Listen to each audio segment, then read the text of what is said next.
กิดขึ้นมาพระเจ้าอโศกมหาราชตั้งแต่ก่อนบ่ได้นับถือศาสนาพุทธเป็นผู้ที่โหดเหี้ยมที่สุดฆ่าพี่น้องเจ้าของนั่น111 คนจับมามัดไว้ต้มน้ำห้อนเดือดเอาพี่น้องโยนลงหม้อกระทะน้ำห้อนพระเจ้าเอื่นว่านรกกาไลจับพี่น้องโยนลงหม้อน้ำห้อนแล้วก็จับเฉลยศึกมาได้นางฟันคอนางฟันชึกฟันไปฟันมาขี้ข้านฟันแขนลอยไส้ให้ทหารฟันซอยเป็นผู้ที่โหดเหี้ยมที่สุดแล้วก็ผู้ใดตั้งแต่เด็ดใบอโศกมาซื่อๆนี่เด็ดใบอโศกมายองซื่อๆพระเจ้าอโศกเห็นนี่จับมาแล่เนื้อเทียหนังออกเป็นผู้ที่โหดร้ายที่สุดแล้วสมัยนั้นมีสามเณรองค์หนึ่งชื่อว่าสามเณรนิโคธภาษาบ้านเฮาต้นนิโคธนั่นเอื้นว่าต้นให้เน้นให้มันว่า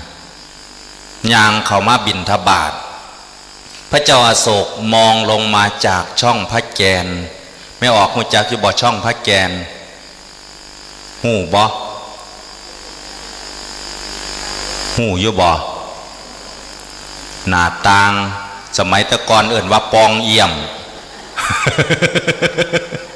ปองเอี่ยมซองผู้สาวสิซองเบิงผู้บ่าวกับซองเบิงอยู่ปองเอี่ยมมันละซองเปิดซองเบิงเห็นผู้บ่าวยางไปไม่ออกกับซองน้ำเห็นพระยางไปไม่ออกกับซองน้ำ โอ้ยมายางเป็นตาสั่งเถอะพระหาลังเทียจมให้พระกับมีเนี่ยโอ้ยเขามาอีกแล้วพระถือซ่องเขามาอีกแล้วพระจมให้พระกับมีบ้านนี้เพิ่นมองลงมาจากช่องพระแกนตามปกติอาตมาเว้าเล่าว่าใครถนัดเด้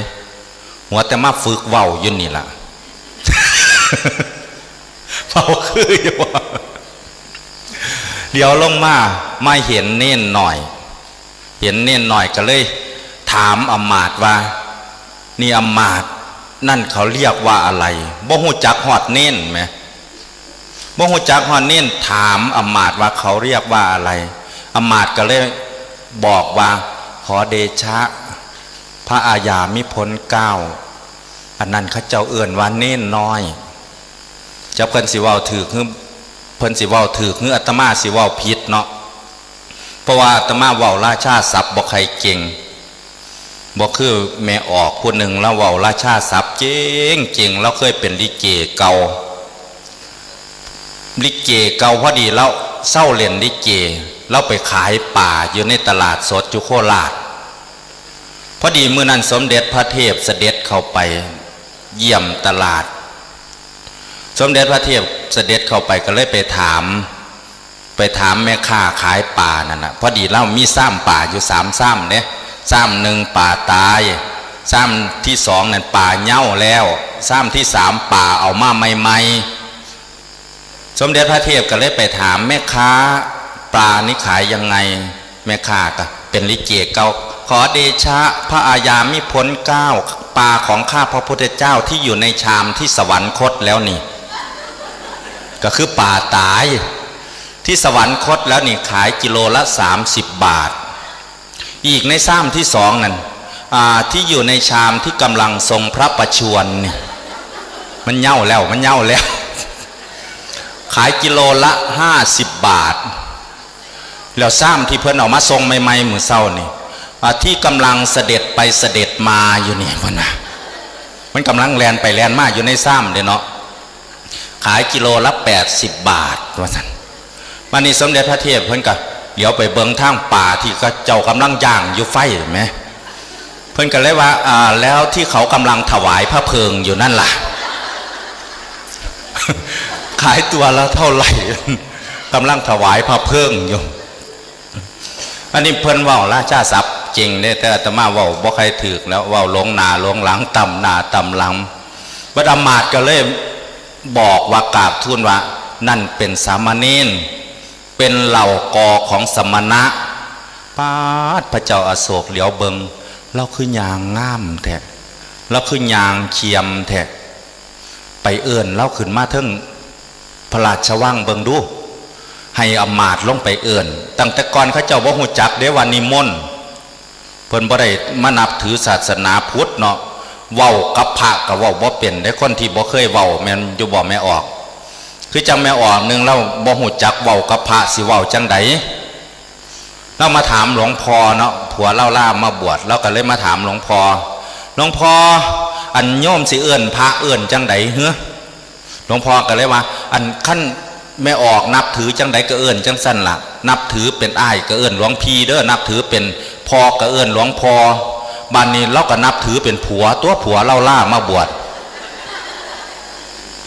เฮ้ยเราเข้าไปหอดวัดแล้วก็นมัสการหลวงผัวนมัสการหลวงผัวพระนั่นก็เจริญพรโยมเมียพ่อปันกันว่าเป็นหลังจากก็ว่าเป็นคือจังแม่อ่องเราเห็นพระธุดงค์มาพระธุดงค์มาเพิ่นก็ขี่รถผ่านไปเนาะจังได้กับผ่านหน้าบ้านเฮาแท้ๆเพิ่นว่าผ่านหน้าบ้านเฮาแท้ๆเพิ่นก็ซื้อM100ซื้อแลตตาซ้อยซื้อน้ำปนะนั่นล่ะไว้ถ้าไปถวายพระพอดียืนหน้าบ้านเพิ่นบัดมีตะแคบ้านเฮาเอื้อนเตียงเทิงเอื้อนเตียงเทิงเอื้อนตะแคนั่นน่ะแล้วก็เลยเอาศาสตร์มาปูไว้แล้วก็เลยเอาแลตตาซ้อยกับM100ตั้งไว้พ่อพระย่างมาหอดแล้วก็เลยนั่งลงนิมนต์ครูบาอาจารย์ขึ้นมรณภาพเทิงเตียงให้แน่พระย่างซื้อนิมนต์พระขึ้นมรณภาพเทิงเตียงพระเราว่าหัวซ่าหยุดฟังผู้ใดหลักสิขึ้นไปน้อยนิมนต์กันขึ้นไปตายวันนี้พระย่างเซยบางคนก็เว้าบ่เป็นนี่ก็คือกันล่ะเพิ่นว่าไปเอื้อนแล้วขึ้นมาเบิ่งแน่ไปเอื้อนขึ้นมาแล้วสามเณรนิโคตก็ขึ้นมาก็มานั่งอยู่แท่นบัลลังก์หม่องของพระเจ้าอโศกนั่งพุ่นแล้วโอ้ยย่างขึ้นมาแบบบ่หวั่นบ่ไหวย่างขึ้นมาแท่นทีเน้นตัวน้อยๆสิย่านพระเจ้าอโศกแต่บ่เลยย่างขึ้นมาย่างแบบหน้าตาเซ้ยย่างขึ้นมานั่งปึ๊บพระเจ้าอโศกเหลียวเบิงเน้นหน่อยนี่คือยางเป็นกาวแท้ไผสิยางเป็นคืบเนาะไม่ออกเนาะ ก็ยางเป็นกาวแต่มีอยู่บอกผู้ใดยางเป็นคืบยางขึ้นมานั่งปึ๊บมานี่เพื่อนก็เลยถามสามเณรเจ้าบวชบูชาผู้ใดนี่สามเณรนิโคตก็เลยว่าบวชบูชาพระสัมมาสัมพุทธเจ้าพระสมณโคดมพระสมณโคดมอยู่ไหนพระองค์ปรินิพพานไปแล้ว200 กว่าปีที่จริงสามเณรนิโคตเป็นหลานของพระเจ้าอโศกเป็นหลานของพระเจ้าอโศกนั่นเองบ้านนี้เจ้ามักคำสอนอันใดเจ้าจำคำสอนอันใดได้เว้าให้คอยฟังแน่เว้าให้ผมฟังแน่เน้นกันเลยว่าโอ้ยสามเณรอาตมากันยังน้อยๆอยู่จำอีหยังบ่ได้หลายดอกมหาบ่พิษจำได้น้อยๆก็เว้าสู่ฟังแน่เพิ่นก็เลยว่าอัปปมาโทมัจจุโนปะทังความประมาทเป็นหนทางแห่งความตายนะก็เลยเว้าเท่านี้ล่ะเว้าเท่านี้เว้าหยังบ่ได้หลายเพราะว่าเป็นเน้นน้อยเทศก็เทศบ่เจงเพิ่นก็เลยว่ามีอยู่อาจารย์ของอาตมามีอยู่พระติสสะพระโมคคัลลานติสสะเทศแม่นอยู่บอกให้พระอาจารย์ว่าไปว่ามาลงเนี่ยพระติสสะโมคคัลลีบุตรแม่นอยู่บอกประมาณนี่ล่ะขั้นผิดก็ขออภัยเด้อเป็นอาจารย์ของอาตมาให้มหาบพิตรราชสมภารไปถามอาจารย์ของอาตมาเก่งเรื่องการแสดงธรรมมีปัญญาฉลาดเฉลียวฉลาดเก่งอยู่เด้พระบ่แม่นธรรมดาได้ไม่ออก ผู้เป็นประธานสงฆ์นี่หูจักใส่ไหวพริบปฏิภาณอยู่เด้คือมื้อนั้นพระไปสวดอภิธรรมงานศพของเมียเจกตายนิมนต์พระไปสวดอภิธรรม4 รูปบังเอิญว่าจำนวน4 รูปนั้นมีพระใหม่อยู่รูปหนึ่งพระเก่า3 รูปนั้นเพิ่นก็สวดได้กุศลธรรมาอกุศลธรรมาเอาเด้อผู้ใดนอนกำลังสิสักอนิจจาเอาพร้อม พระเก่าเพิ่นก็สวดได้โคบเด้บัดพระใหม่นั่นตีสวดบ่ได้นั่งเห็นหนังเหียแตกโยมก็มักจ้องหน้าดีฮ้อนก็ฮ้อนเหียไหลออกมาเจ้าภาพก็นั่งจ้องเบิ่งหน้าอยู่ทำไมไม่ว่าอะไรกับเพื่อน เจ้าภาพก็จ้องเบิ่งหน้าอยู่บัดสวดจบแล้วถึงเวลาถวายซ่องบานนี้ถวายตั้งแต่องค์ประธานสงฆ์องค์นี้อ้วกก็ให้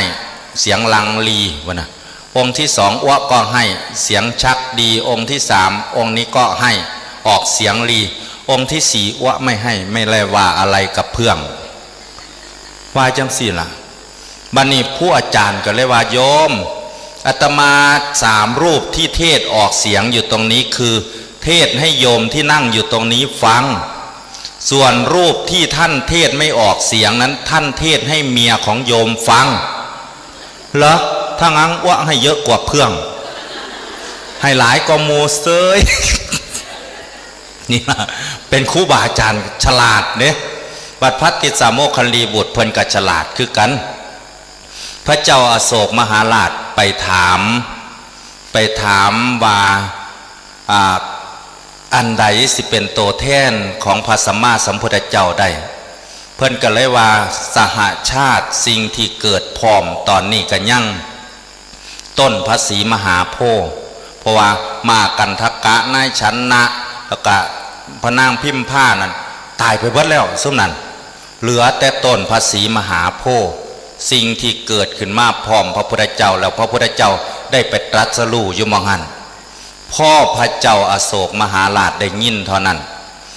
ไปบูช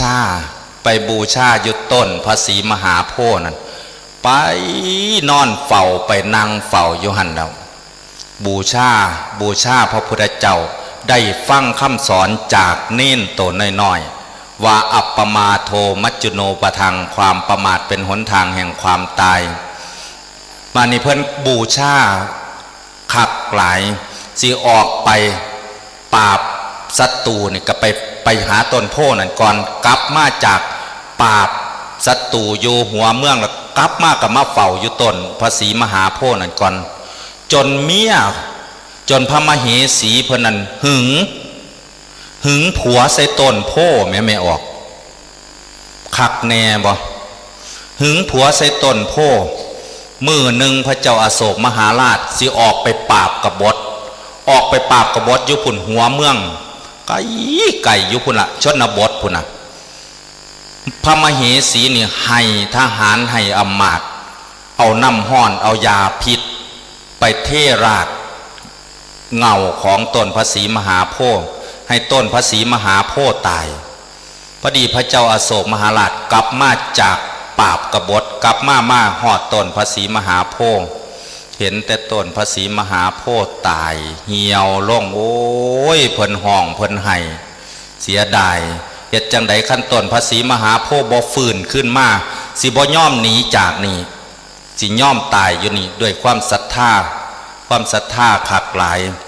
บัดนี้ทหารอำมาตย์ผู้จงรักภักดีไปหาหาบนำนมหาหาบน้ำหาหาบปุ๋ยมาใส่ให้ต้นพระศรีมหาโพธิ์นั้นงอกฟื้นขึ้นมาอีกที่นี่พระเจ้าอโศกมหาราชก็เลยมองว่า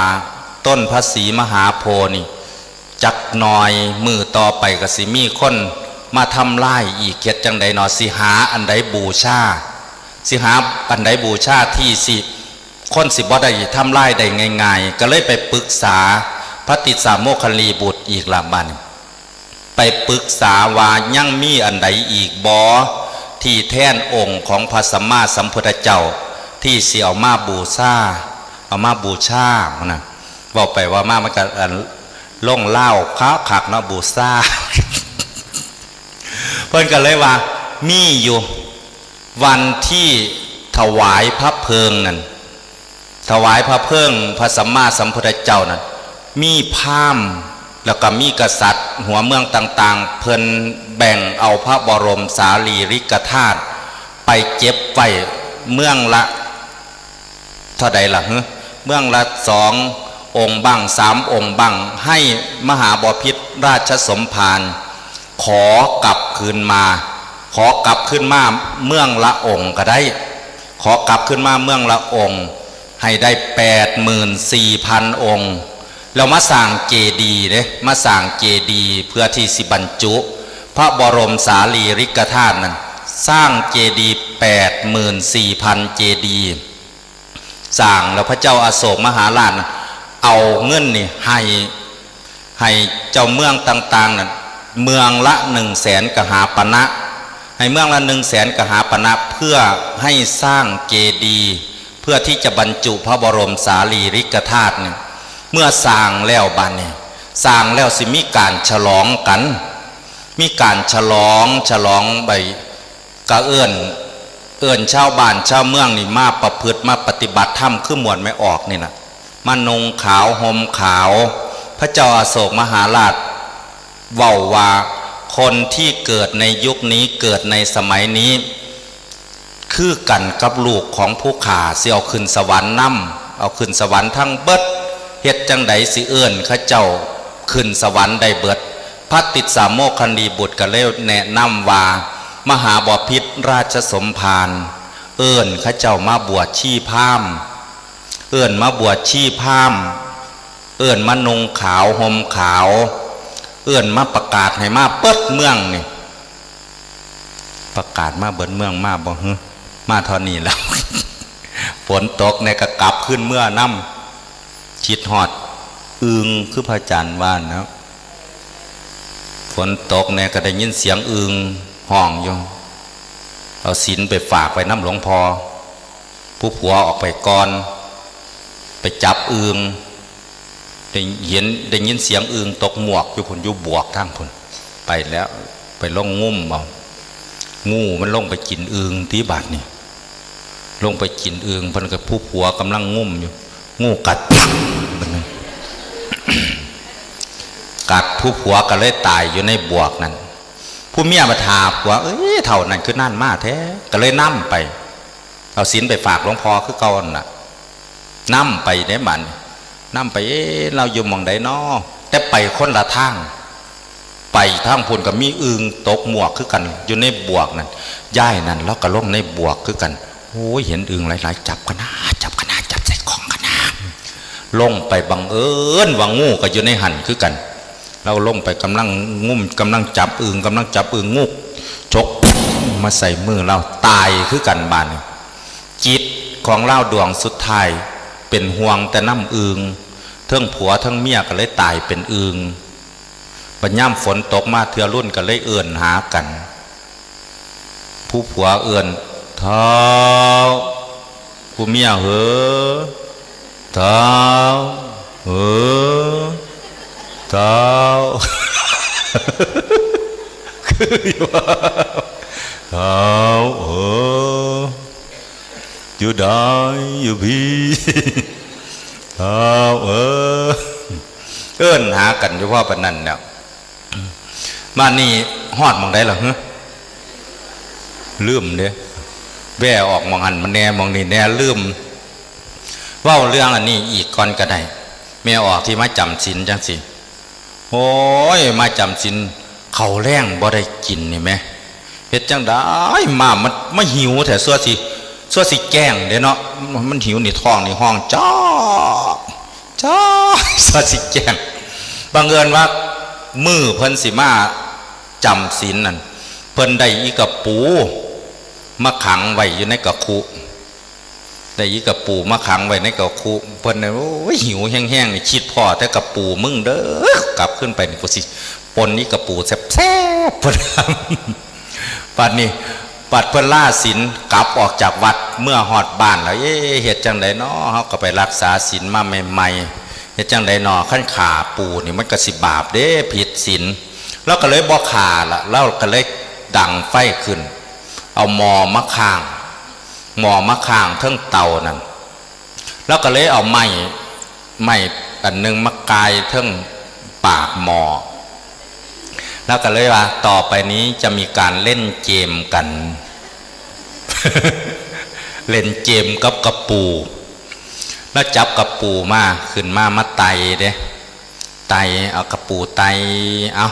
ถ้าใครข้ามไปได้ตัวไหนข้ามไปได้ตัวนั้นก็รอดชีวิตเพิ่นน่ะบัดนี้จับตัวน้อยขึ้นมาก้อนเนาะตัวน้อยมันขึ้นมาไตใหม่ไตไปฮอดกลาง น้ำมันก็เดือดบุกขึ้นมาอายห้อนขึ้นมาถือกี่กระปูตัวน้อยมันก็ตกปั๊บลงไปแล้วว่าอะเวโลโฮมีเพิ่น จับตัวที่สองขึ้นมาไตปีกมันก็ตกปั๊บลงไปอัพยาปโชโฮมีเพิ่นก็ว่าไปเด้เพิ่นเป็นแม่ออกจำศีลแม่นบ่ล่ะโตที่สามบัดนี้โตมันกล้ามมันโคงใหญ่ไปฮอดเครื่องแล้วหอนมันสิตกมันเก่ากันโคงมันหนีบไว้มันก็คอยไต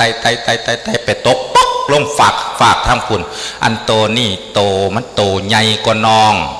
ตัวต้องมีรอบที่สองอีกเพิ่น ยังหาเรื่องสิกินเขาจนได้เด้อเดี๋ยวนี้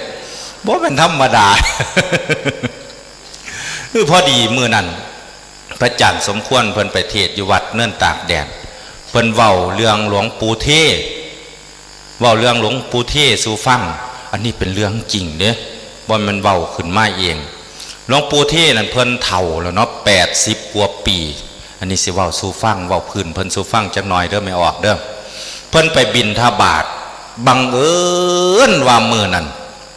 แม่ออกนั่นพอดีเล่าใส่ลูกสาวเล่าให้ไปซื้อแกงให้แม่นี่ล่ะแม่สิเอาใส่บาตรลูกสาวแล้วก็ไปซื้อแกงอยู่แต่ว่ามื้อนั้นเราบัดซื้อผ้าอนามัยมาพร้อมซื้อแกงกับผ้าอนามัยใส่ถุงเดียวกัน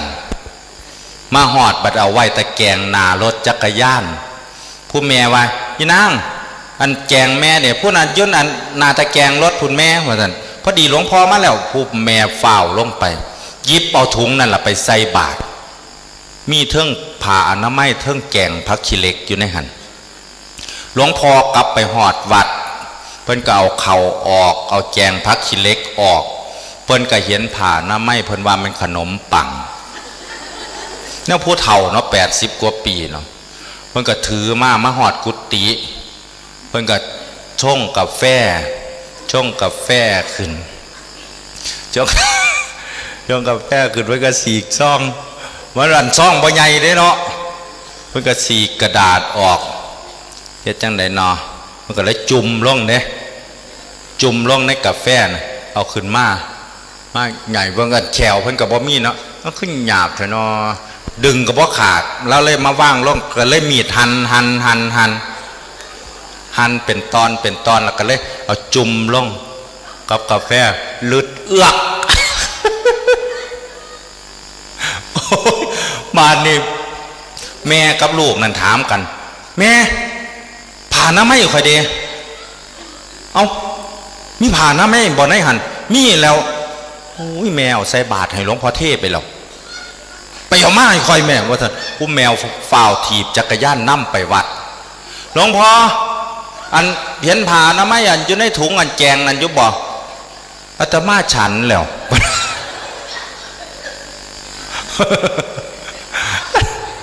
อันนี้ว่าพื้นหลวงพ่อเทพระจันทร์สมควรเว้าสู่ฟังวังพ้นไปเนื่นตากแดดวังหนึ่งหันหลังก็เลยมาเว้าสู่แม่ออกฟังหลายเรื่องตัวเห็นยันแม่ออกง่วงนอนเนาะเจ้าเพิ่นสิมาง่ายบ่บูพระจันทร์มาหาคันบ่มาง่ายเฮ็ดจังได๋สิบ่ได้นอนถ่าอีหลีบ่ให้เฮาแล้วต่อจากนั้นไปพระเจ้าอโศกมหาราชก็เลยถามปฏิสามโมคคัลลีบุตรว่าเฮ็ดจังใดการที่เฮาสิฉลองการที่เฮาสิบูชาพระสัมมาสัมพุทธเจ้าในสิเฮ็ดจังใดพระติสามโมคคัลลีบุตรก็เลยแนะนำว่ามหาบพิตรราชสมภารให้พระองค์ประกาศให้ชาวเมืองออกมานุ่งขาวห่มขาว มาประพฤติมาปฏิบัติบูชาคือกันกับเฮาเฮ็ดอยู่มือนี่ล่ะมาปฏิบัติบูชาแต่ว่าถ้าใช้อำนาจของพระเจ้าแผ่นดินประกาศคนก็คงจะออกมาทั้งเมืองแล้วสิเอาเขาได้เลี้ยงข้าเจ้าห่วยขั้นพอขั้นแม่ข้าเจ้าออกมาลูกข้าเจ้าก็สิบ่ออกมานํอยู่บ่ลูกข้าเจ้าให้ลูกข้าเจ้าออกมาต่ำเขาหนึ่งเขาเป่าไฟให้พ่อให้แม่ได้อยู่ได้กินให้ลูกข้าเจ้าออกมาหาบน้ำให้พ่อให้แม่ได้อาบก็สิได้บุญเทิงพ่อเทิงแม่เทิงลูกเทิงเต่าเพราะฉะนั้นการบูชาที่พระเจ้าอโศกมหาราชได้พาญาติพระโยมพาพระสกนิกรบูชาในตอนนั้นก็คือบวชเนกขมจารีเนกขมจารินีชีพามบวชประพฤติปฏิบัติบูชาคือกันกับเฮามาเฮ็ดอยู่ในมื้อนี้ล่ะเฮามาเฮ็ดเพื่อบูชาวันวิสาขบูชาวันสำคัญของโลกซึ่งยูเนสโกเพิ่นพระเจ้ายกย่องว่ามื้อนี้เป็นมื้อสำคัญขนาดต่างประเทศพระเจ้าก็ยังยกย่องว่าเป็นมื้อสำคัญเพราะฉะนั้นจงภูมิใจเถิดเนาะไม่ออกเนาะที่เฮาได้นับถือศาสนาพุทธที่เฮาได้ออกมาประพฤติออกมาปฏิบัติบูชาแบบนี้ถือว่าได้บูชาสิ่งที่ควรบูชาแม่นอยู่บอกไม่ออกบูชาสิ่งที่ควรบูชาสิ่งใดที่ควรบูชาเฮาได้บูชาแล้วเฮาเกิดความภาคภูมิใจอยู่ในจิตอยู่ในใจหาลังคนก็ไปบูชาอีหยังบูชาหาลังเทียไปบูชาสิกังขากก็มีได้ไม่ออกเคยมีอยู่บ่บ้านเฮาบางบ้านดอกไปกราบขี้กังขากก็มีแม่ออกทางคุมทางนี้มีอยู่บ่เคยเอาแป้งไปท่าขี้กังขากอยู่บ่จับขี้กังขากหงายปีนท้องขึ้นมาแป้งไปท่าท้องมันท่าท้องเอาแป้งเย็นจะเดี๋ยวไปท่าเอาแป้งเย็นไปท่าท้องมันแสบเนาะมันก็บอกเอาออกบัดอันเอานี่มันบ่ออกที่มันได้ยินตั้งแต่ออกไม่ออกก็ไข่แล้วท่าเล่งเขาท่าเล่งเขาไปเอามาขี้กังขากขาเหยียดชิงนิ่งตายคอรอหอดบ่ได้หอดเลขท่านอยากได้เลขมาถามหมอน้ำพระเมื่อคืนน่ะแต่มาฝันอยู่อยากได้เยอะบอกสิบอกไม่ออกว่าอยากได้ดอกบ่บอกดอกกระสัน ตั้งแต่ ฝันพีกนี่กันระวังอยู่ได้ไม่ออกบ่แม่นบ่ระวังเนี่ยบ่ระวังจังได๋ไม่ออกนางอยู่ต่ำกว่าพระเนาะแต่เชื่อผมมาจะโลกาที่ปฏิจก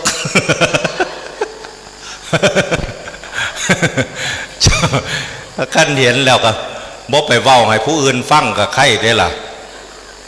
ไม่ออกนั่นเล่าเห็นแล้วล่ะบ่อยู่ซื่อๆไปเว้าสู้ไม่ใหญ่นั่นฟังเจ้าอย่าเว้าไปเว้ามาเด้อคอยเว้าสู้ฟังแล้วก็เจียบไว้นี่เด้อว่าพอไม่ใหญ่นั่นได้ยินก็ไปเว้าต่อไปอีกล่ะเอาไปเอามาได้ยินหูจักปึ๊ดบ้านว่าเห็นหยังหลวงพ่อ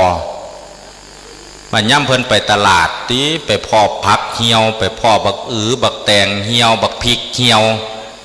เพิ่นก็จังคอยว่าโอ้ยจะมันเหี่ยวคือหำพระเพิ่นว่า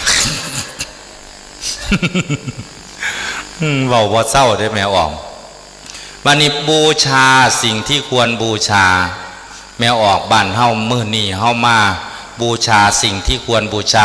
มาบูชาพระมหากรุณาธิคุณบูชาพระปัญญาธิคุณบูชาพระบริสุทธิ์ที่คุณนี่เพิ่นเอิ้นว่าบูชาสิ่งที่ควรบูชาแต่ว่าบางเทื่อโยมไปบูชาอันใดแน่จำได้อยู่บ่เพิ่นสวดพระหงเวสรนังยันติปัปปตานิวนานิจาอารามารุกเจตยานิมนุสสาพยตัจฉิตามนุษย์เป็นอันมากเมื่อเกิดมีภัยคุกคามแล้ว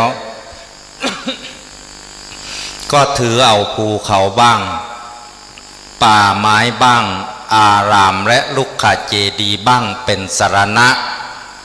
มีอยู่ว่าไม่ออกผู้ใดบูชาต้นไม้บูชาภูเขาบูชาจอมปลวกมีอยู่บ่หาลังคนกับบูชาฮอดบึ้งพุ่นเด้เพื่อนนั่นเขียนตัวเลขใ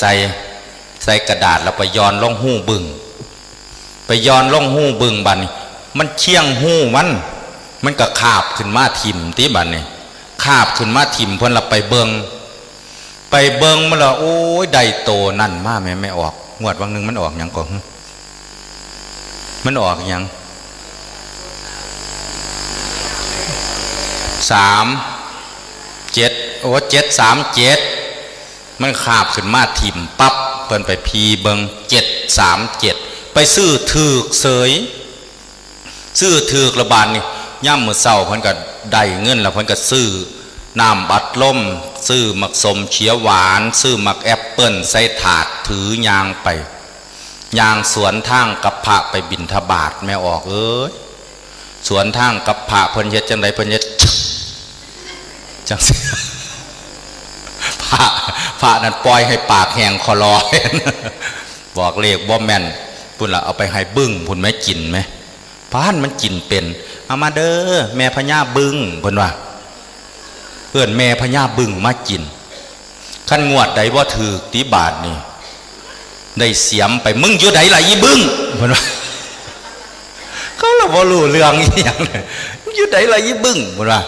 โอ้ยอยู่เลิกปานใดก็นำม่างนำขุดมานี่ล่ะเพิ่นว่าบูชาบ่ถูกหม่อง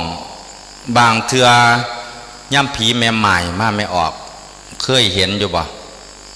ย่ำผีแม่ใหม่มาข้าเจ้าเฮ็ดหยังไว้เฮ็ดประหลัดชิกแล้วแต่มาว่าบ่แม่นประหลัดชิกนะมันเป็นนายอำเภอชิกมันใหญ่แหมต้นยิ้วเบิดต้นหนึ่งมาถากหัวมันถากเฮ็ดเป็นบักคือซะแล้วล่ะ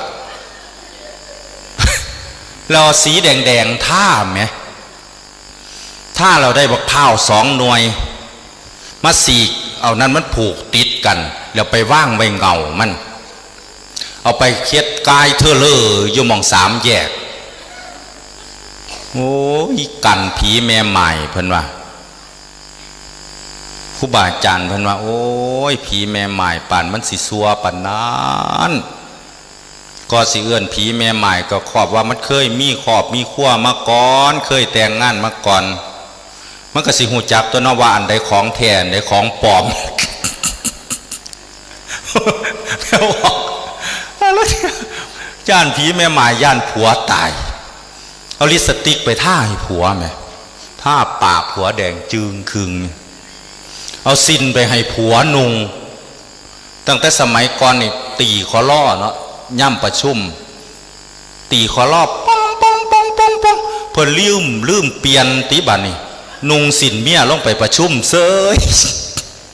ฝ้าวแห้งไหลย่านผีแม่ใหม่มาเอาตั้งแต่ก่อนมีอีหลีเด้เข้าบ้านใดว่าสันโอ้ยผู้ชายตายเป็นเล่าท่าเล็บพร้อมท่าลิดสงิกพร้อมแต่งโตให้ผัวเป็นผู้ยิ่งพร้อมผีแม่ใหม่มันจังคอยสิบ่ได้มาเอาคนน่ะนี่บางเทื่อกันไปเฮ็ดหุ่นฟางยืนอยู่น้ำขางเฮี้ยนมันเฮ็ดหุ่นฟางยืนแล้วก็เฮ็ดอันย้อนตักตาลหน่อยพระย่างไปก็ผู้ชายเด้นี่เฮ็ดคือปานนี้สนอกคันผู้ยิ่งเฮ็ดบ่คืออย่างนั้นดอกนี่ล่ะเพิ่นจังค่อยว่าเนตังโขสรนังเขมังเนตังสรณมุตตมังเนตังสรณมาคัมมะสัพพทุกขาปมุจจตินั่นมิใช่สรณะอันเกษมเลยนั่นมิใช่สรณะอันสูงสุดเขาอาศัยสรณะนั้นแล้วย่อมไม่พ้นจากทุกทั้งปวงได้พ้นอยู่บ่แม่ออก ย่ำอยากได้เลขไปถากต้นไม้ขอเอาน้ำต้นไม้เคยอยู่บ่เคยไปถากต้นไม้เราแป้งท่าบ่รูปไปรูปมาได้ยินเสียงเล็ดหลอดออกมาจนจากต้นไม้ขออภัยค่ะหมายเลขที่คุณเรียกยังไม่สามารถติดต่อได้ในขณะนี้ว่าสันบอก รูปเอาน้ำต้นใหม่บางเทื่อผู้โชคดีก็ได้อยู่ดอกผู้ดวงบ่ดีกันแล้วรูปเท่าใดกับเทิงเปลืองแป้งไปซื่อเปลืองแป้งไปซื่อนั่นแหละเพิ่นว่าไม่สามารถที่จะพ้นจากทุกข์ได้แต่ว่าโยจะพุทธันจะธรรมันจะสังขันจะสรนังคโตจัตตาริอริยสัจจานิสัมมัปปัญญายปัสสติส่วนผู้ใดถือเอาพระพุทธถือเอาพระธรรมถือเอาพระสงฆ์เป็นที่พึ่งเป็นสรณะแล้วก็เห็นอริยสัจคือความจริงอริยสัจคือความจริงอันประเสริฐสี่ด้วยปัญญาอันชอบถือเอาพระพุทธถือเอาพระธรรมถือเอาพระสงฆ์ที่เฮาว่าพุทธังสรณังคัจฉามิธัมมังสรณังคัจฉามิสังฆังสรณังคัจฉามิแม้ครั้งที่หนึ่งแม้ครั้งที่สองแม้ครั้งที่สามข้าพเจ้าขอถือเอาพระพุทธถือเอาพระธรรมถือเอาพระสงฆ์ว่าเป็นที่พึ่งเป็นสรณะแม่ออกถือเอาคักอยู่บ่ถือเอาเป็นที่เพิงคักอยู่บ่พระพุทธพระธรรมพระสงฆ์คือท่านอนาถปิณฑิกะเศรษฐีนั่นเพิ่นทำบุญคักทำบุญจนวัดทุกลงแล้วก็เทวดาที่อยู่ตามซุ้มประตูบ้านเพิ่นมาสมนำหนาบ่สุทัศน์แต่ก่อนท่านบูชาเราทำให้ท่านร่ำรวยแต่ทุกวันนี้ท่านลืมท่านไม่ได้บูชาเราไปบูชาสมณะแทนท่านจึงมีแต่ความยากจนเอาจังสี่ซะเศร้าบูชาพระพุทธเจ้าเศร้าบูชาพระธรรมเศร้าบูชาพระสงฆ์มาบูชาเทวดาคือเก่าเฮาสิเฮ็ดให้รวยพ่ออนาถปิณฑิกะเศรษฐีได้ยินเทวดาเว้าจังซั่นตื่นขึ้นมายามมื้อเช้าเทวดามันอยู่หม่องใดล่ะเฮ้อใส่คนใส่ไปพม่างซุ่มประตูไปม่างศาลพระพุ่มออกปึ๊ดซุ่มเทวดาซุ่มนั้นบ่มีหม่องอยู่พากันขึ้นไปหาท้าวจตุโลกบาลบอกว่าไปขออนาถปิณฑิกะเศรษฐีให้หน่อยไปขอให้ผู้ขาแหน่ผู้ขาบ่มีหม่องอยู่ที่เฮาเฮ็ดศาลพระพุ่มนี่แม่ออกเคยอยู่บ้านเคยมีศาลพระพุ่มอยู่บ่มื้อหนึ่งอาตมาได้ยินศาลพระพุ่มจมกับพระมาไล่เพิ่นจมว่าจังไดเพิ่นจมว่าโอ้ยถ้าเบิดกรรมถ้าเบิดบุญจากการเป็นพระภูมิเจ้าที่นี่อยากไปเกิดเป็นคนเป็นหยังจังค่อยอยากไปเกิดเป็นคนถ้าได้ไปเกิดเป็นคนแล้วสิเฮ็ดหยังสิใส่บาตรซุมือเป็นหยังจังค่อยอยากใส่บาตรซุมือเพราะว่าตอนเป็นพระภูมิอยู่นี่มันอดมันอยากสัวสิได้กินแต่ละเทือบางเทือก็ต้องล่อปีใหม่บางเทือต้องล่อสงกรานต์บางเทือต้องล่อหน้าเทศกาลเขาจังค่อยเอาเข่ามาให้กินเอามาให้กินก็ใส่ถ้วยต้องลองน้อยๆนึงดอกบ่อิ่มแล้วก็น้ำกระเทใส่แก้วหน่อยๆน้ำกับน้ำสีไม่ออกเอ้ยเทใส่แก้วมาบางเทือแมงวันก็ตกลงไปกินก็บ่ได้พระพุ่มเจ้าที่ย่านท้องเสียอันพระพุ่มเจ้าที่นั่นก็คือเทวดาชั้นจาตูมที่เอื้อนว่าภูมิเทวานั่นพอดีเพิ่นเว้ากับอนาถปิณฑิกะเศรษฐีแบบนั้นอนาถปิณฑิกะเศรษฐีก็เลยใส่ให้คนใส่ไปม่างทิมปั๊ดบ่มีหม่องอยู่ไปหาท้าวจตุโลกบาลท้าวจตุโลกบาลว่าโอ้ยบ่กล้าไปเว้ากับเพิ่นไปหาพระอินทร์ไปแม่ออกอยู่นี่ขั้นหมวดแม่ออกอยู่นี่เบิดบุญจากคนนี่ได้ไปเกิดเป็นนางฟ้าได้นี่นางวี่แวบๆอยู่นี่ได้ไปเป็นบาทบริจาคของพระอินทร์พุ่นได้นี่อยากไปอยู่บ่แม่ออกฮะอยากไปเป็นนางฟ้าอยู่บ่แสดงว่าบ่อยากไปได้นี่ขั้นบ่อยากไปเป็นนางฟ้าก็เป็นแม่ใหญ่อยู่นี่คือเก่าน่ะขั้นไปเกิดเป็นนางฟ้าขั้นย่ำมือใดไปเข่าเฝ้าพระอินทร์โยมระวังดีๆเด้อเพราะว่าหม่องแท่นนางของพระอินทร์สิเป็นแท่นกำพลศิลาอาจกำพลศิลาอาจนั่นก็คือ แท่นหินถ้าโยมไปเข่าเฝ้าพระอินทร์โยมก็ระวังโยมสิเห็นหินพระอ่ำ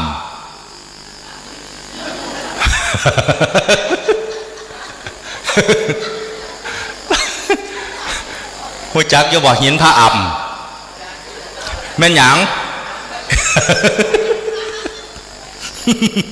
โอ้ยว่าคำผวนเจ๋งๆไม่ออกวันเท่าหินพระอ่ำหำพระอินทร์มาแล้วมันเป็นจังสั้นแล้วมานี่ท้าวจตุโลกบาลกันเลยว่าให้ไปหาพระอินทร์ไปถามพระอินทร์ไปปรึกษาพระอินทร์เด้อพอดีพระภูมิเจ้าที่ก็เลยขึ้นไปหาพระอินทร์พระอินทร์ก็เลยแนะนำว่าเอาจังสี่เด้อพวกเจ้านั้นเฮ็ดบุญแช่นิดหน่อยได้มาเกิดเป็นเทวดาสัญจาตูมซ้ำนี่ไปมีนาไปบอกให้อนาถปิณฑิกาเศรษฐีผู้เป็นเพื่อนเป็นถึงโสดาบันแล้ว เมื่อเพื่อนตายจากความเป็นมนุษย์เพื่อนย่อมมียศถาบรรดาศักดิ์หลายกว่าพวกเจ้าแต่ว่าคนที่เข้าถึงโสดาบันเครียดก็สิว่าเครียดโดนคือหมวดไม่ออกนี่เครียดก็ว่าเครียดโดนได้เครียดเข้าเดียวเครียดเข้าเดียวก็เศร้าแมนอยู่บอกไม่ออกเครียดเหลียวเบิ่งหน้าโอ้ยย่ายนั่นจะมันเป็นตาสร้างเท่านี้แล้วก็เศร้าใดอยู่บอกโสดาบันโกรธก็จะไม่โกรธนานบ่ผูกใจเจ็บกับผู้ใดให้พวกเจ้ากลับขึ้นไปเคสแบบนี้ขอโทษเพิ่นให้ไปนำเอาทรัพย์ที่อนาถปิณฑิกาเศรษฐีไปค้าไปขายตั้งแต่นู้นตั้งแต่ตอนที่เขาเป็นนายสำเภาไปค้าไปขายแล้วเรือสำเภาจมลงในมหาสมุทรนั่นให้พวกเจ้าไปเอาทรัพย์เหล่านั้นขึ้นมาไว้ในเฮี้ยนให้เล่าแล้วก็ให้ไปนำเอาทรัพย์ที่อนาถปิณฑิกาเศรษฐีนำไปฝังไว้แล้วทรัพย์เหล่านั้นเคลื่อนที่จากแผ่นดินไหวบ้างจากนาคมาย้ายที่ไปบ้างให้ไปนำเอาขึ้นมาแล้วให้พวกเธอนั้นปลอมตัวเป็นเสมียนไปทวงหนี้ที่คนมากู้มายืมแล้วไม่นำมาคืนเอากลับมาคืนไว้ให้เล่าแล้วก็บอกเล่าดีๆว่าขอโทษเด้อต่อไปสิบ่เว้าอีกแล้วขออยู่น้ำดีๆให้ไปเอาขึ้นมาไว้พวกเทวดาเรานั่นก็เลยไปเอาขึ้นมาเอาทรัพย์ขึ้นมาให้อนาถปิณฑิกาเศรษฐีเอาขึ้นมาไว้ในเฮี้ยนแล้วก็เลยว่าขออยู่น้ำแน่เด้อเศรษฐีเด้อขั้นสิไลหนีหมวดผู้ขาบ่มีมองอยู่คือกันกับหลวงพ่อหั่นล่ะเล่าไล่ผีบ่ามีผีบ่าอยู่คนหนึ่งมันไปนอนอยู่ศาลาอยู่หน้ากุฏิหลวงพ่อเพิ่นเฮ็ดศาลาพักร้อนเฮ็ดศาลาทรงไทยนี่แหละเฮ็ดศาลาพักร้อนอยู่หน้ากุฏิบัดพอดีผีบ่าน่ะไปนอนอยู่หั่นก็คนบ้าเนาะทายมันก็ทายอยู่หั่นน่ะเงียวมันก็เงียวอยู่หั่นน่ะเฮ็ดโสกปรกอยู่หั่นหลวงพ่อก็เลยว่าผีบ้ามึงมานอนหยังอยู่นี่หนีแม่นั่นน่ะพอเว้าแล้วหลวงพ่อก็เลยออกไปธุระกลับมาก็ยังเห็นผีบ้านอนอยู่หั่นคือเก่าหลวงพ่อก็บอกหนีก็ยังบ่หนีนายาบนามึนเพิ่นว่าหลวงพ่อก็เลยเข้าไปในกุฏิบัดออกมาอีกก็เห็นผีบ้าอยู่หั่นคือเก่าก็เลยไล่เท่าไหร่ก็บ่หนีเนาะสิมาอยู่หยังอยู่นี่ผีบ้าก็เลยว่าหลวงพ่อผมก็มาอาศัยวัดหลวงพ่อกับมาอาศัยวัดคือกันสิไล่ผมหนีไปใด หลวงพ่อก็เลยคิดได้โอ้ยแมนอิลีมันก็มาอาศัยวัดเฮาก็มาอาศัยวัดคือกันเนาะสนองบางเทื่อไม่ออกเอ้ยอันอาศัยก็อาศัยอยู่ดอกบัดย่ามนั่นแม่ย่ามมันแมวเกิดหลายๆหมาเกิดหลายๆโยมเลือกเอาโตดีๆโตเป็นตาหักไว้แล้วเอาโตขี้ไล่มาถิ่มไว้วัดเป็นอยู่บ่บ้านทั้งบ้านว่างโปงบ้านสำหาบบ้านใดเอามาถิ่มไว้วัดเบิดแม่ออกของขี้ไล่ไปถิ่มไว้วัดแม่พระพุทธรูปแขนหักข้อหักดัง บินหูบินจังสิไปทิมไว้วัดปึ๊ดทิมไว้น้ำเงาโพ่มูนั่น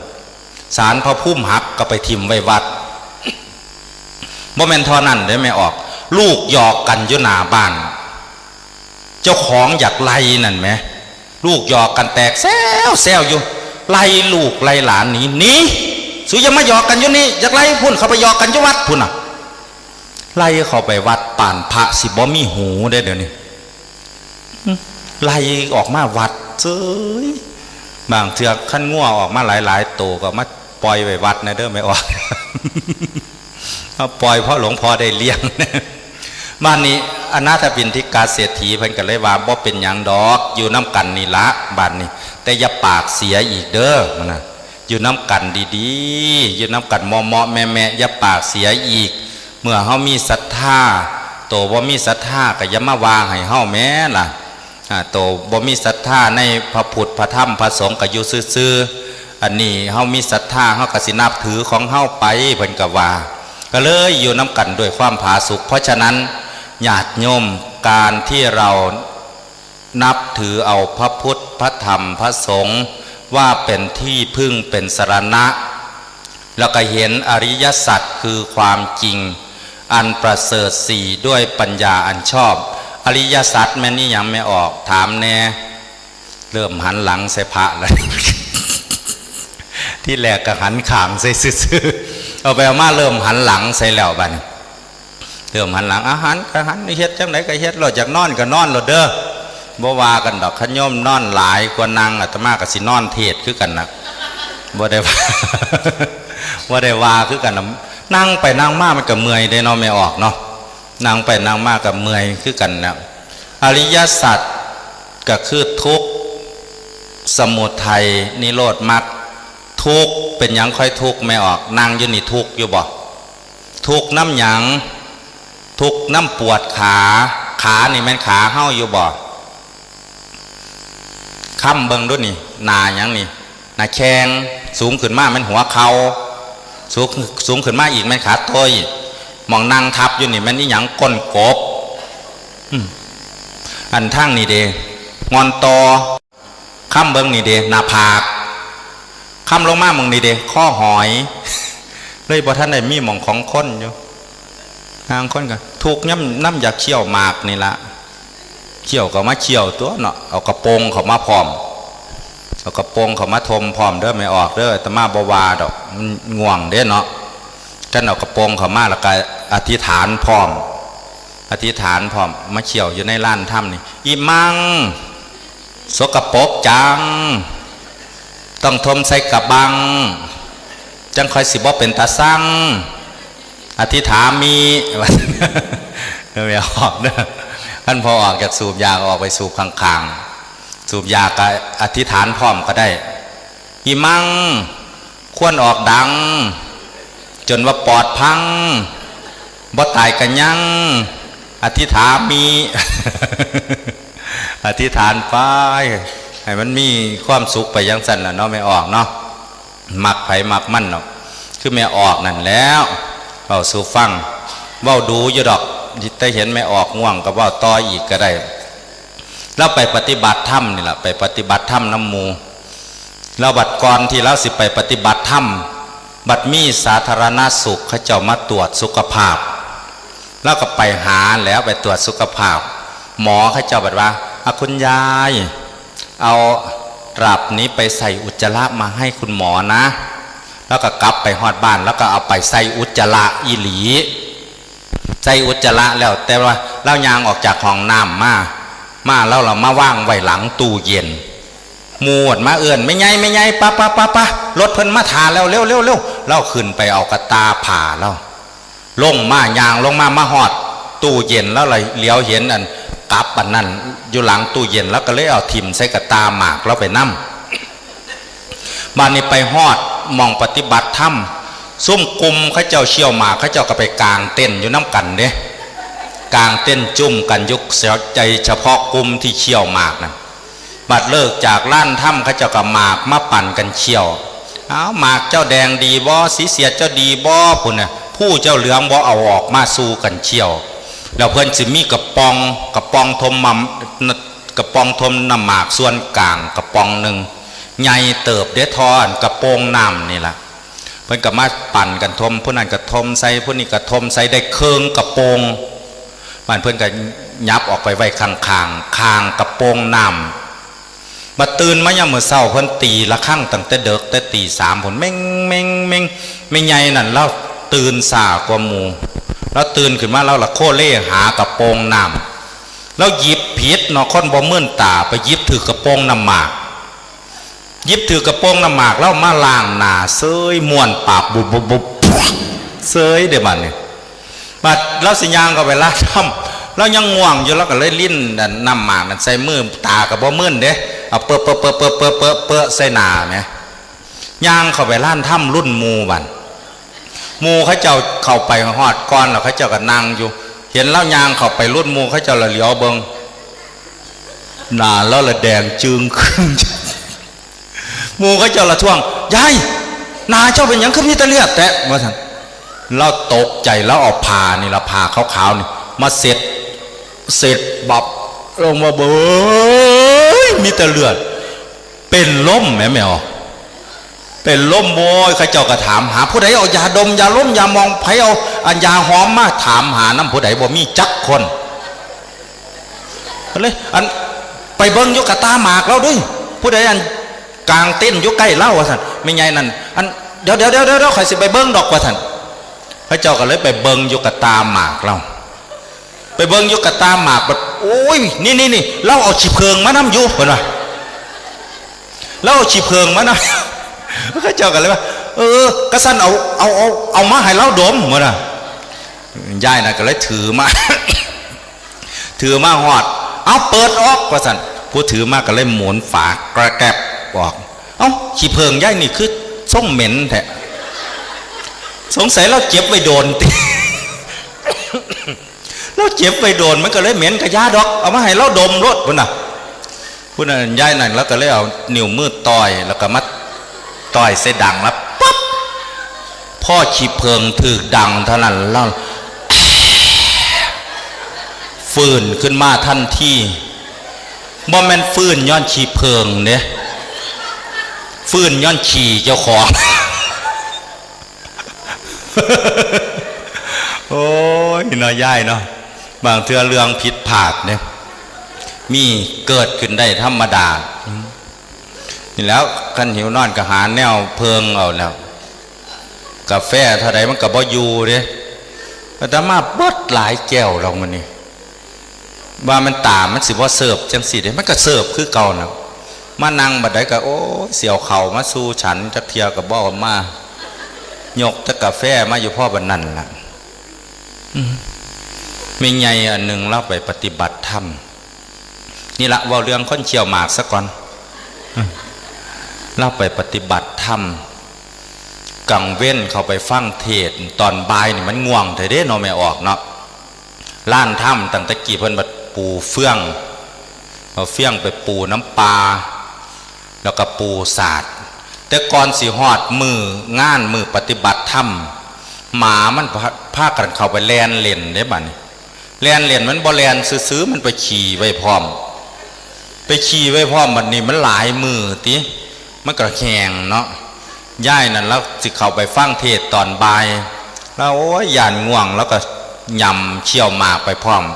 เชี่ยวหมากไปแล้วละเฮ็ดเก่งได้อันแล้วเฮ็ดอันค่ำขี่ข้ามหมากจังไหนมาเฮ็ดตลอไว้อันมองนี่แม่ตูนมุกกูกอยู่บัดนี้ครูบาอาจารย์เพิ่นเทศไปบัดนี้เพิ่นเทศตลกติย่ายนั่นแล้วก็หัวแล้วย่านข้ามหมากลุบลงข้อเทิงหัวเทิงค่ายออกมา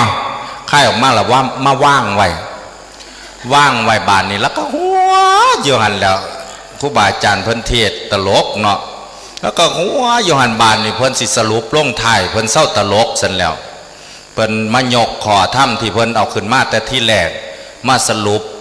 ย้ายแล้วก็เริ่มขั้นเอาธรรมะเข้ามาใส่แหน่เพิ่นก็เริ่มง่วงได้บัดนี้เพิ่นก็หาว่าอีกเศร้าหาค่ำหมากสันตากับบ่มื่นเดี๋ยวคนง่วงเศร้าลงไป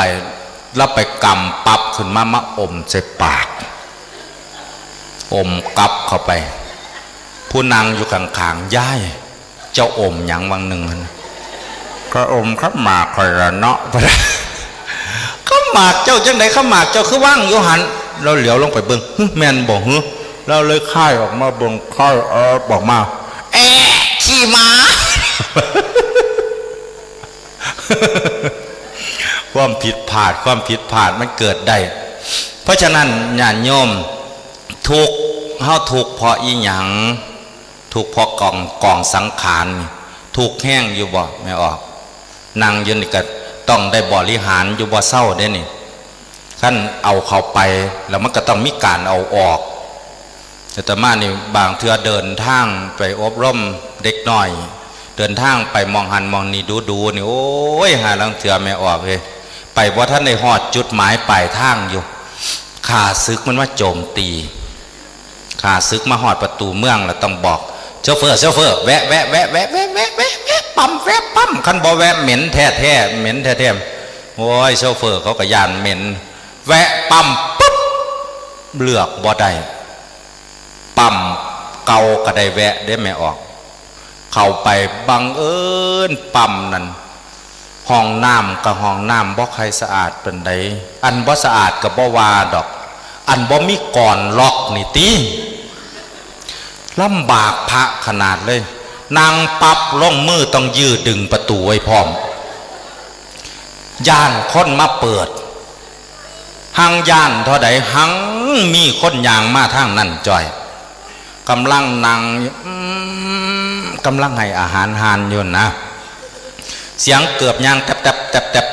บมาทางนี้คักมาทางนี้คักไก่เข้ามาเฮ็ดจังไดล่ะบาดนี้ไก่เข้ามาแล้วส่งเสียงให้โยมหูว่าพระอยู่ข้างในส่งเสียง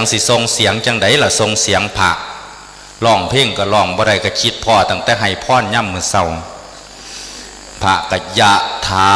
วลิวหาปุลาปริปุเรนติสาขลังขึ้นโยมผู้ยางมาทางนอกนางลงพนมมือ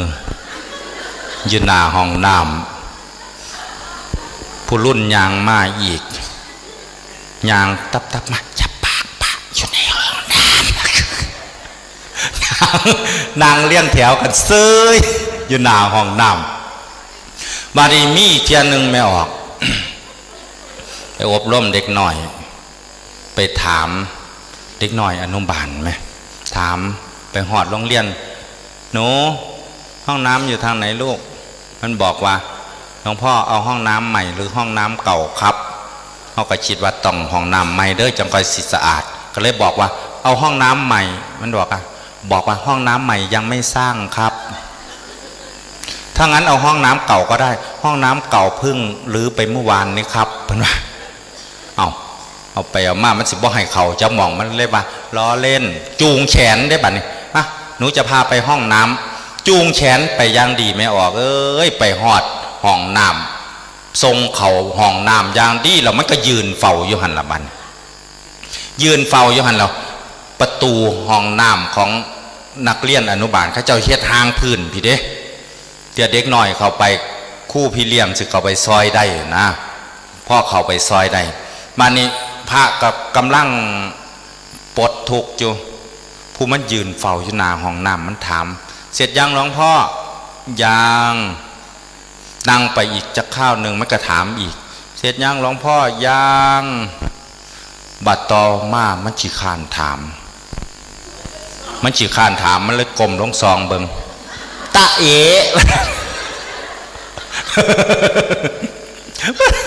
มันมาถามมันซองเบิงหรอว่าตะเอ๋พระก็ขี้เปงมันก็เป็นตัวเนาะพระกับคนคือกันขี้เป็นคือกันนี่แหละโยมทุกจากการบริหารขาดถันประวัติธาตุสี่ดินน้ำลมไฟนี่ต้องอาศัยการบริหารจากการยืนเดินนั่งนอนจากการที่นำอาหารเข้าไปรอเลี้ยงธาตุของเฮาธาตุสี่ยังคอยอยู่ได้เอาเว้าเรื่องทุกข์แล้วก็ทุกข์จากสิ่งที่พัดภาคจากของรักของหวงของชอบใจทั้งหลายทั้งปวง ทุกอยู่บ่แม่ออกทุกแห้งบ่สามีภรรยาลมหายตายไปทุกบ่แม่ออกหนึ่งโอ้ยผัวเล่าตายตั้งแต่มือผัวเล่าตายแล้วละถือพัดเข้าไปวัดสุมือแล้วเอาพัดนั่นไปไปพัดอยู่หลุมศพผัวเล่านั่นหลวงพ่อเหลียวเห็นหลวงพ่อป้าดแม่ออกนี่เราคือสิหักผัวเราแห้งเนาะเบิ่งดูขนาดผัวเราอยู่ในหลุมเราก็ยังถือพัดมาให้ว่าซานเราย่านผัวเราห่อนมือหนึ่งหลวงพ่อก็เลยอดบ่ได้ก็เลยไปถามโยมคือสิหักกันโยมผู้ชายแห้งเนาะเบิ่งด้วยถือพัดมาให้ซุมืออันมันบ่แม่นจังซั่นดอกหลวงพ่อกับก่อนที่เราสิตายแล้วสั่งไว้ว่าขั้นหลุมศพข่อยบ่แห้งเจ้าอย่าแต่งงานใหม่เด้อ เราย่านเราบ่ได้แต่งงานใหม่แล้วเลยถือพัดไปซุมือเพื่อที่สิได้แต่งงานใหม่หาลังคนก็เป็นจังซั่นก็มีแต่หาลังคนก็จนว่าพุ่นละจนว่าเพิ่น ลมหายตายไปแล้วก็มาเข้าวัดเข้าว่าก็มีแม่ออกพอออกก็คือกันนะอาตมาจังค่อยได้เว้าอยู่บ่เศร้าว่าเงียงเป็นสมบัติของป่าง่าเป็นสมบัติของสางสาวแม่หมายแม่ห่างเป็นสมบัติของผัก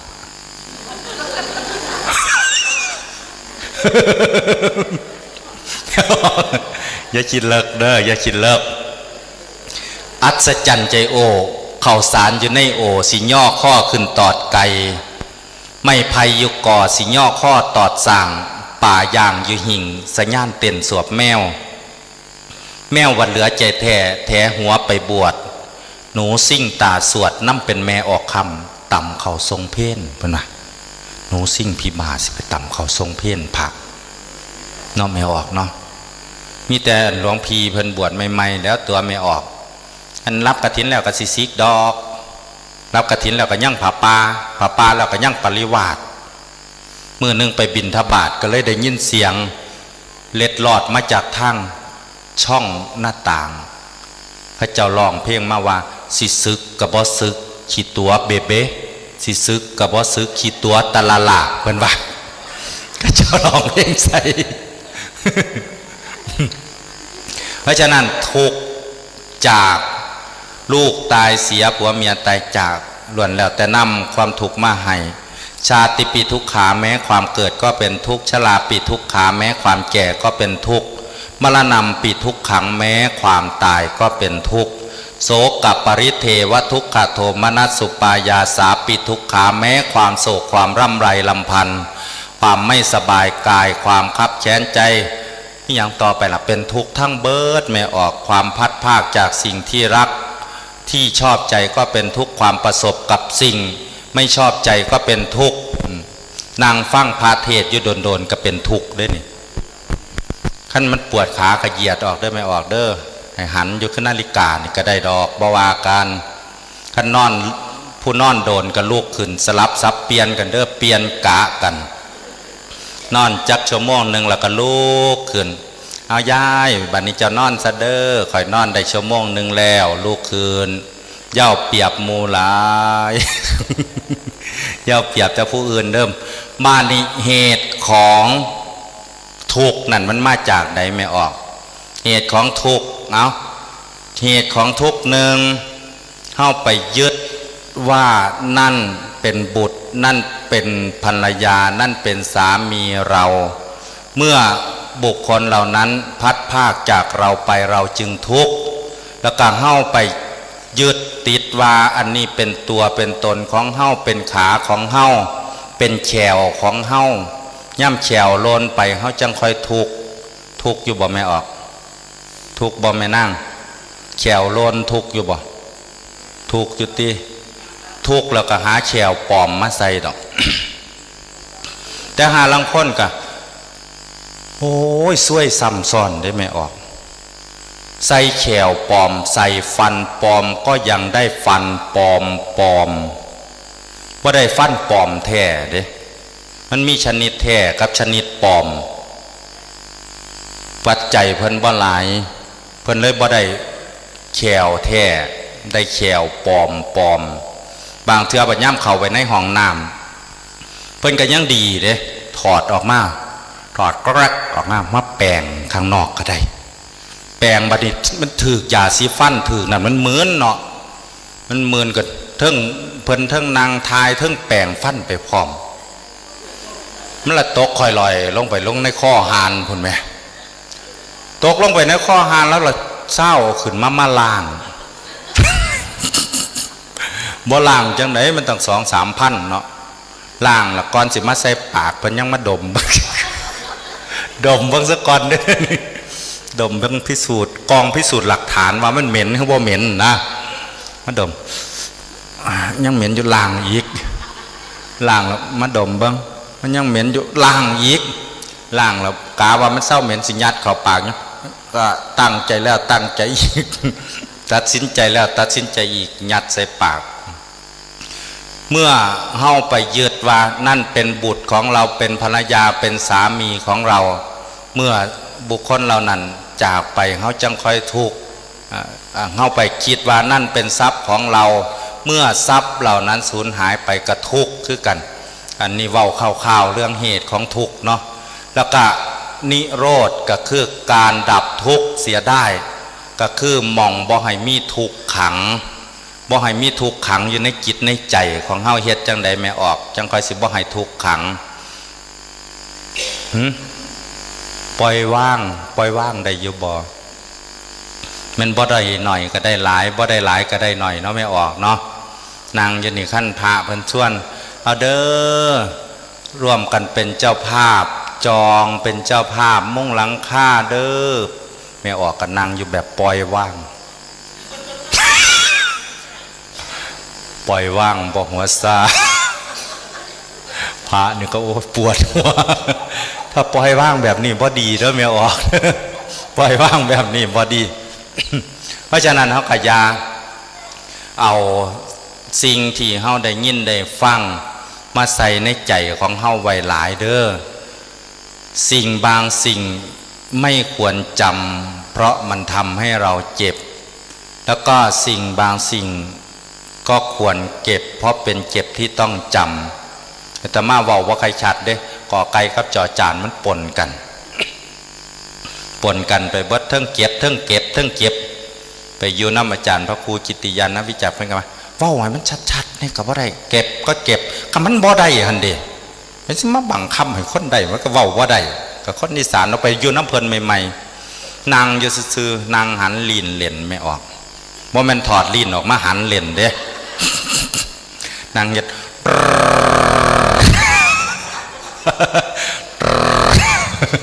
นางหันลีนเล่นถอดลีนออกมาหันจิตไปปั่นนั่นการที่สิว่าให้ทุกข์มาขังอยู่ในจิตในใจของเฮาแม่ออกเอ้ยเห็นผู้นั้นเฮ็ดอันนั้นก็เจ็บมาใส่ใจของเฮามันก็หนักเด้ได้ยินผู้นั้นเว้าอันนั้นก็เจ็บมาใส่ใจของเฮามันก็หนักเห็นย่ายอันนั้นนั่งตอดเงาก็เจ็บมาใส่ใจของเฮามันก็หนักมื้อหนึ่งพญาม่านคุยกันพญาม่านบ่แม่นพญาม่านดอกพวกม่านคุยกัน3 ตัวม่านว่าเฮาสิเอาความสุขหนีจากคนหนีไปเสี่ยงเสียความสุขหนีจากคนเสียไปเสี่ยงไว้มองใดตัวแรกบอกว่าไปเสี่ยงไว้พูนถึงยอดภูเขาเพราะว่าคนกลัวความสูงคนนี่ย่านความสูงเขาขึ้นไปจักน้อยเขาย่านความสูงสั้นดดเดี๋ยวก็ลงมาตัวที่2ก็เลยบอกว่าเพื่อนเอ๋ยอย่ากันนั้นเลยขนาดดวงจันทร์เขายังขึ้นไปเหยียบมาแล้วนับภาษาอะไรกับยอดภูเขาตัวที่2นี่บอกว่าเราเอาลงไปซ่อนไว้ใต้มหาสมุทรเพราะว่าคนกลัวความลึกเอาลงไปเสี่ยงไว้พูนใต้มหาสมุทรพูนน่ะเห็นบ่ย่ำเวลาคนดำน้ำลงไปมุดลงไปแป๊บหนึ่งข้าวเดียวเสด็จขึ้นมาแล้วย่านความเลิกตัวที่3ก็เลยว่าโอ้ยบ่ได้การดอกเพราะว่าทุกมือนี่คนสร้างเรือดำน้ำเอาไปซ่อนไว้เลิกปันใดเดี๋ยวก็สร้างเรือดำน้ำมุดลงไปหาจนได้เอาแบบนี้ตัวที่3 มีข้อเสนอเพราะว่าคนนี้จะไม่ค่อยชอบดูใจตัวเองเอาความสุขไปซ่อนไว้ในใจของคนเพราะว่าคนนี่บ่ใครเบิ่งใจเจ้าของไปหาเบิ่งตั้งแต่ผู้อื่นไปหาหูจักตั้งแต่ใจผู้อื่นก็เลยบ่คอยเบิ่งใจเจ้าของข้านอ้อมอ้อยเป็นหยังอีกเนาะบัดนี้ อ้อมอ้อยหังยั่งหน่อยหังสิข้านหนีป๋ากันลูกเด้อผู้ใดสิลูกกันลูก บัดโตที่สามว่าเอาไปซ่อนไว้ในใจของคนแม่นอยู่บ่ไม่ออกเคยเบิ่งใจเจ้าของอยู่บ่เบิ่งใจเจ้าของว่าแม่นรู้จักใจเราคบกันมานานรู้จักใจกันหูจักตั้งแต่ใจผู้อื่นตั้งแต่ใจเจ้าของยังบ่หูจักเนาะเพราะฉะนั้นการที่จะทำให้ทุกข์ไม่ขังอยู่ในจิตในใจของเฮาเหตุจังใดโดยการประพฤติปฏิบัติตามมรรคมีองค์8เด้อโยมเด้อมรรคมีองค์8แล้วก็ต่อมาเพิ่นก็จังค่อยว่าทุกขังทุกขสมุปปาทังทุกขัสสะจะอติกมังอริยันจะทังชิกังมะคังทุกขูปัสสมคามินังการเห็นความทุกข์เหตุให้เกิดทุกข์ความก้าวล่วงทุกข์เสียได้และหนทางมีองค์8อันประเสริฐเครื่องถึงความระงับทุกข์เอตังโคสรนังเขมังเอตังสรณมุตตมังเอตังสรณมาคัมมะสัพพทุกขาปมุจจตินั่นแหละเป็นสรณะอันเกษมนั่นเป็นสรณะอันสูงสุดเขาอาศัยสรณะนั้นแล้วย่อมพ้นจากทุกข์ทั้งปวงได้อาศัยอย่างแน่แม่ออกสิพ้นจากทุกข์ไปได้น้อกลับละตีโชคดีมีชัยเขาให้ไปดี นี่แล้วหลวงพ่อให้พรแมซี่เมื่อนั้นโยมที่นั่งอยู่ตรงนี้นั่งเฉยๆนะโยมนะวันนี้อาตมาจะให้พรแม่ชีเป็นกรณีพิเศษด้วยท่านโยมกับพากันนั่งฟังหลวงพ่อสิให้พรแม่ชีสิให้ไว้จังใดน้อมหลวงพ่อจับตลปัดมาตั้งปึกเมื่อนั้นแม่ชีทำบุญคล้ายวันเกิด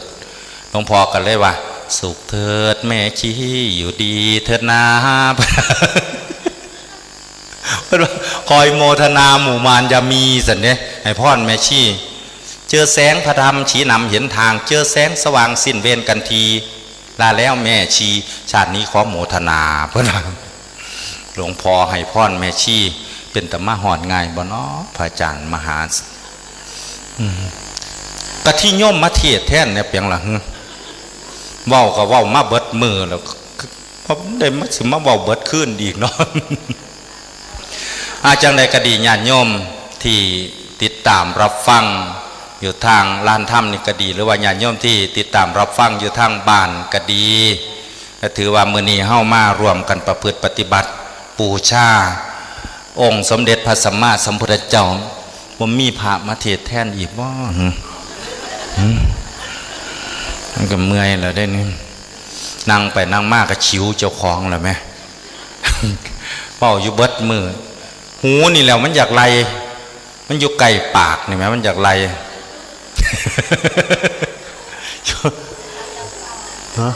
นี่อยู่บ่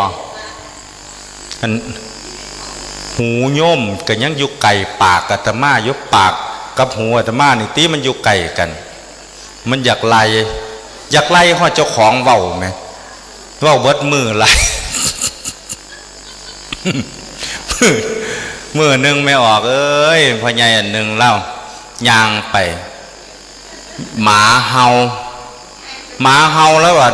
มีเด็กน้อยเอาค้อนไปดึกหมาพ่อใหญ่นั่นแล้วเราถามมาเอาค้อนไปดึกหมาเฮ็ดหยังอยากไล่หมามันเห่าอยากไล่เฮ็ดหยังตั้งแต่ปากมันกับหูมันทั้งอยู่ใกล้กันมันยังบ่อยากไล่ว่าซั่นพ่อใหญ่นั่นแล้วก็สอนธรรมะให้เด็กน้อยฮู้จักเด้บางเทื่อเสียงที่เฮาได้ยินได้ฟังถ้าเป็นเสียงที่ชอบใจเสียงที่พอใจก็ใครอยู่ แต่ถ้าเป็นเสียงที่บ่ชอบใจเสียงที่บ่มักนั่นโอ้ยคืออยากไล่แห้งไม่ออกคือรำคาญแห้งถ้าเป็นเสียงที่เฮามักนี่มัน ได้ยินอยู่เบิดมือกับพ่อฟังแม่นอยู่บ่ขั้นแม่นเสียงสีหวานๆเนี่ยจักหน่อยฟังอยู่เบิดมือก็ได้ขั้นแม่นผู้บ่าวเด้ผู้สาวก็คือกันได้ยินเสียงผู้บ่าวหวานๆก็ฟังได้เบิดมือคือกันเสียงแม่ออกขั้นได้ยินเสียงพระเทศก็ฟังได้บ่พ่อข้าวฟังไปฟังมากก็ตอดเง่าใส่พระโอ้ยวางฝนตกแม่อาตมาดีใจขนาดอาตมาว่าโยมคือสิบ่ลงหนีจากศาลาอยากให้ฝนตกบัดขึ้นกับบ่ตกเนาะโยมเราพักกันขึ้นมานั่งเต็มทั้งศาลาแต่อาตมาสิย่างมากก็ได้กังห่มมากคือกันนะเอาเพราะฉะนั้นมื้อนี้ก็คือสิขอฝากไว้เนาะออมจำยาสุใส่น้ำหลายมันบ่มันออมจำแล้วมันชั่วโมงกลัวไก่สิชั่วโมงเคืองพอแห้งเนาะมันสิเป็นเจงเล่งสิบ่เป็นตะจำแจงเหลือน้ำเท่าหาบ่เห็นตอนสดแต่น้ำข้าแขวเกือบแม่นตายแม่ออกตั้งแต่อาตมายกขึ้นมาในเบื้องต้นก็คือการที่ทางพระเจ้าอโศกมหาราชหันเข้ามาศรัทธาแล้วก็ได้มาบูชาโดยการสร้างเจดีย์บูชาพระสัมมาสัมพุทธเจ้า 84,000 เจดีย์แล้วก็ให้พระสงฆ์นิกรออกมาบวชประพฤติปฏิบัติธรรมนำ7 ปี7 เดือน7 มื้อออกมาประพฤติปฏิบัติธรรมนำเพราะฉะนั้นมื้อนี้เฮาก็มาเฮ็ดคือจังพระเจ้าอโศกมหาราชพาพระสงฆ์นิกรของพระองค์เฮ็ดเอามาเจริญร้อยตามมานุ่งขาวมาห่มขาวมาประพฤติมาปฏิบัติบูชาองค์สมเด็จพระสัมมาสัมพุทธเจ้าเนาะแม่ออกเนาะอาตมาคิดพ่อเรื่องหนึ่งตบท้ายหน่อยหนึ่งมือหนึ่งหลวงพ่อฝันว่ากบโดดน้ำไปเว้าสู่แม่ออกฟังแม่ออกไปซื้อเลขถือเสยเลขมันออก123ออก123หลวงพ่อฝันว่ากบโดดน้ำโอ้ยเพิ่นซื้อของมาถวายหลวงพ่อว่างงขนาดจังไดเจ้าไปตีได้จังไดแม่คอยฝันว่ากบกระโดดน้ำเอาหลวงพ่อเคยเห็นอยู่บ่เด็กน้อยย่ามันสิโดดน้ำเด็กน้อยย่ามันสิโดดน้ำมันเฮ็ดจังไดนับ1 2 3โดดตามกบมันสิโดดน้ำมันก็นับ1 2 3คือกันแม่ออกไปตีซื้อเลข1 2 3ถือเซยเพราะฉะนั้นก็ขออนุโมทนาสาธุกับญาติกับโยมทุกท่านทุกคนเด้อ